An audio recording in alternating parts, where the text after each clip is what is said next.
Coucou et bienvenue dans ce nouvel épisode de mon podcast Proverbe 31. Alors si tu ne me connais pas encore, moi c'est Princesse Orphée et bienvenue sur mon podcast Proverbe 31. Comme le nom l'indique, le but de ce podcast c'est de t'aider à devenir une meilleure femme et une meilleure femme chrétienne, tout comme la femme de Proverbe 31 qui est, je le rappelle, la femme parfaite. Elle est belle, elle est classe, elle a confiance en elle, elle sait, elle sait faire plein de choses. Elle est habile de sa tête, de son cerveau, elle sait utiliser son cœur et sa raison.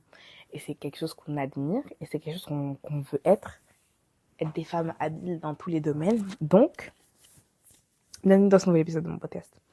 Aujourd'hui, on va parler d'un sujet qui est un peu tendu. C'est perdre sa vie pour Dieu. En fait, cet épisode, il m'est venu comme quelque chose d'important parce qu'une fois, il y avait une fille qui commentait mes TikTok en disant « Ouais, comment savoir si c'est la volonté de Dieu et tout ?» Et là, elle a dit un truc que j'ai trouvé lunaire. Elle m'a dit « Il est hors de question que je quitte mon copain même si c'est la volonté de Dieu. » Et quand j'ai lu ça, je me suis dit, quoi? Elle était en mode, là, ouais, bah, pourquoi je quitterais mon copain, même si c'est la volonté de Dieu, j'ai pas envie. Et le commentaire, vraiment, il m'a fait un choc. J'étais tellement choquée que pour moi, c'était quelque chose qui était acquis. Et je sais que si t'es pas forcément chrétienne depuis longtemps, etc., ou même que t'es chrétienne depuis longtemps, mais qu'il y a des choses, tu vois, où tu choisis un peu, ça peut te paraître lunaire de devoir abandonner tout ce que tu as juste parce que Dieu veut que tu abandonnes. Ça peut vraiment paraître lunaire, tu te dis, mais enfin, il veut quoi. Mais donc, je pense que c'est le cas de cette jeune fille. Et donc, je me suis dit, pourquoi pas aujourd'hui vous parler du fait d'abandonner, de tout abandonner pour Dieu. De tout abandonner pour Dieu. Et ça, c'est un verset qui est dit sur le verset qui est sur la miniature de l'épisode. Donc, normalement, tu peux le voir. Donc, c'est Matthieu 16, verset 25 à 26. En effet, celui qui veut sauver sa vie la perdra. Mais celui qui perdra sa vie à cause de moi la retrouvera.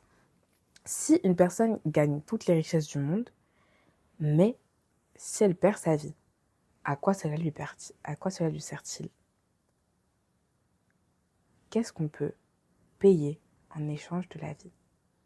En fait, je ne sais pas si vous voyez ce verset, il me rappelle beaucoup de choses. Il me rappelle non seulement, tu vois, tous les trucs de pacte avec Satan, etc., mais aussi le fait que avoir Dieu dans sa vie, c'est mieux que d'avoir n'importe quoi. Une fois que tu as fait une vraie rencontre avec Dieu, tu te dis, ah, je ne l'abandonnerai pas, parce que lui ne m'a jamais abandonné et il ne m'abandonnera jamais, tu vois. Et c'est tellement un mindset qui est beau de se dire que peu importe ce qui t'arrive, peu importe la situation, Dieu ne t'abandonne pas. Et tu te dis, il ne m'abandonnera jamais, donc autant tant qu'à choisir, autant choisir la personne qui ne m'abandonnera jamais. Et tu vois le mot vie dans Matthieu 16, versets 25 et 26. On va aller utiliser l'application Bible Strong, dont j'avais déjà parlé. Et en, en grec, donc en langue originale, le mot vie en question, ça se dit euh, psokei, psoukei, psouchei, quelque chose comme ça. Et en gros, le mot vie là, c'est le souffle de vie, la force vitale qui anime le corps et se montre dans la respiration. Ça, c'est aussi ce dans quoi se trouve la vie. C'est l'âme, c'est le siège des sentiments, des désirs, d'affection, d'aversion. Donc c'est notre cœur, notre âme. C'est l'âme humaine pour autant qu'elle soit constituée par le bon usage de l'aide qui lui est offerte par Dieu pour atteindre les buts plus hauts et assurer une bénédiction éternelle. L'âme considérée comme un être moral destiné à la vie éternelle, l'âme comme essence qui diffère du corps, elle n'est pas détruite par la mort, contrairement aux autres parties du corps. Donc, c'est pas seulement perdre sa vie dans le sens de la vie, c'est perdre son âme. C'est perdre cette force vitale qui anime le corps et se montre dans la respiration, tu vois. Si t'as toutes les richesses du monde et que t'as pas ce dans quoi se trouve la vie, que t'as pas ton âme, que t'as pas le siège des sentiments, que t'as pas toutes ces choses qui paraissent vitales, toutes ces choses vitales pour le bon fonctionnement de tes émotions, comment tu peux, comment tu peux dire que ce que tu as, c'est beaucoup si tu n'as pas la base, tu vois? Et même, de la même façon, je sais pas si vous voyez la miniature de l'épisode. Parce que je sais, parfois, vous m'écoutez quand vous avez des écouteurs dans les oreilles et vos téléphones dans vos poches et tout. Mais souvent, la miniature de l'épisode, genre, j'ai mis un mec par terre qui regarde à quelqu'un qui a un trophée. Et pour moi, le mec par terre, bah, c'est le péché. C'est l'impudicité. C'est la peur. C'est tout ce qui est négatif en nous. Et le mec, debout, il te regarde un peu de ça avec un air réticent et il se dit, mais moi, j'ai quelque chose dans les mains, j'ai un prix. Et le prix, c'est Jésus-Christ, tu vois. Moi, j'ai un prix. Et je trouve que, comme dit, ça sert à rien de gagner toutes les choses du monde, d'aller dans tous les endroits du monde si tu te sens pas heureux, si t'as pas la base de ton âme. Et vous savez que moi, à un moment, et encore jusqu'à aujourd'hui, je l'ai perdu, entre guillemets. Genre pas je l'ai perdu, mais il m'est arrivé vraiment quelque chose qui m'a traumatisée. Et depuis ce jour-là, j'ai arrêté de la ressentir. Et plus je me rapproche de Christ, et plus tous les jours, je recommence à ressentir mon âme. À ressentir ce souffle de vie, cette force vitale qui anime le corps et qui se montre dans la respiration. Genre, je recommence à retrouver mes sentiments.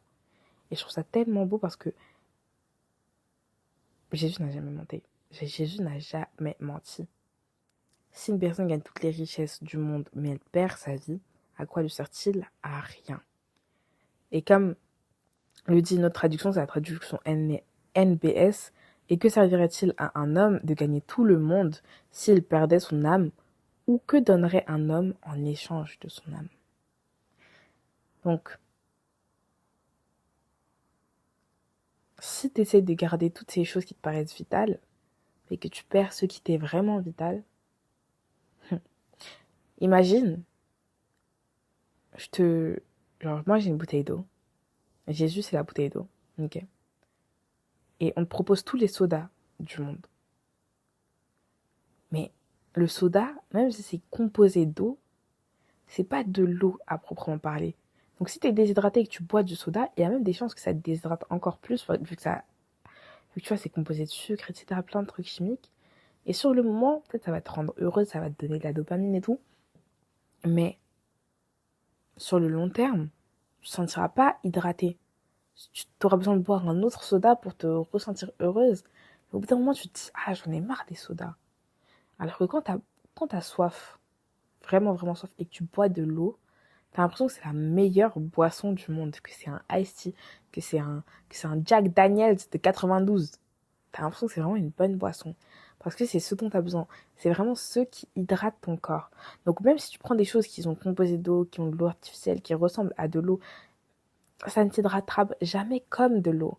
Et de la même façon, peu importe tout l'amour que tu vas chercher chez les gens, que tu cherches en faisant du développement personnel, en faisant ci, en faisant ça, si t'as pas trouvé l'amour de Dieu, ne me parle pas d'amour. Si tu n'as jamais expérimenté l'amour de Dieu, ne me parle pas d'amour. Et l'amour de Dieu, c'est pas seulement le fait d'être aimé par Dieu. L'amour de Dieu, c'est des gens qui aiment Dieu et voir comment il t'aime toi. C'est un amour qui est pur, un amour qui est innocent, un amour qui te fait sentir aimé. En tout cas, c'était un plaisir de faire cet épisode. C'était super, super intéressant. Et j'espère que toi aussi, tu pourras expérimenter cet amour de Dieu et réaliser que il n'y a rien. Il y a rien qui vaut Dieu. Il n'y a rien qui vaut Dieu. On se dit à bientôt. Et tous mes réseaux sociaux sont en description. Et ils sont aussi maintenant sur les affiches de mes podcasts. J'ai évolué. Donc maintenant, tu peux voir mon TikTok, mon Instagram, c'est directement ce qui est sur l'affiche. Je vous ai écouté comme ça de manière visuelle. Vous pouvez directement voir mon petit contact. Bisous, bisous. On se dit à très bientôt. Bye. Que Dieu te bénisse. Tu es béni et tu es une bénédiction.